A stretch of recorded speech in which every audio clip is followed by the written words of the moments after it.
काठमाडौँको भिडभाडबाट केही समय प्रकृतिको सौन्दर्यतामा रमाउन आज म जाँदैछु अत्यन्त सुन्दर र लोकप्रिय ठाउँ सुन्दरीजल।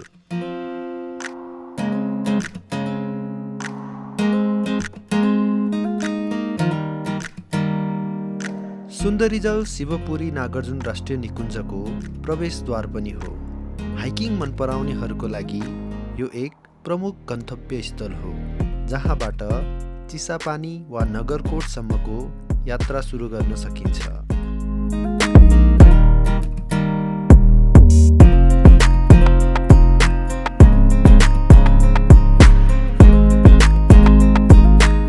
सुन्दरीजलबाट शिवपुरी राष्ट्रिय निकुञ्जभित्र प्रवेश गर्न चेक पोस्टमा टिकट काट्नुपर्ने हुन्छ।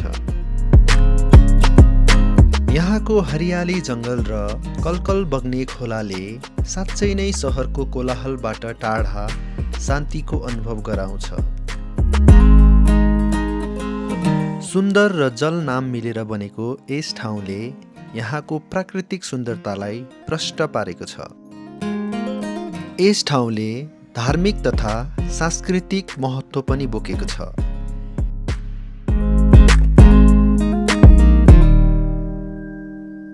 यहाँ सुन्दरी माईको मन्दिर छ, जसलाई निकै पवित्र मानिन्छ।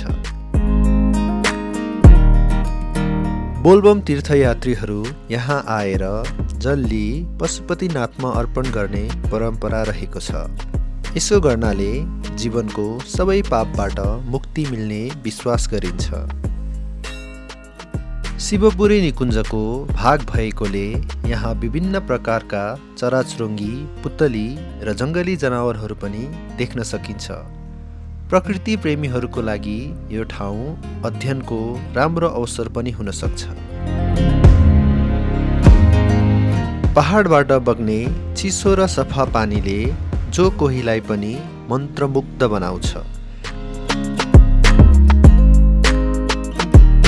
काठमाडौँबाट मात्र 15 देखि 17 किलोमिटरको दूरीमा रहेको यस सुन्दरी जलमा बस वा निजी सवारी साधन छोटो समयमै पुग्न सक्ने हुनाले एक दिनको छुट्टी बिताउन यो एउटा राम्रो ठाउँ हुन सक्छ। सहरको भागदौडबाट केही समयका लागि विश्राम लिएर प्रकृतिसँग घुलमिल हुन चाहनुहुन्छ भने यो ठाउँ एकपल्ट पक्कै पनि जानुहोला।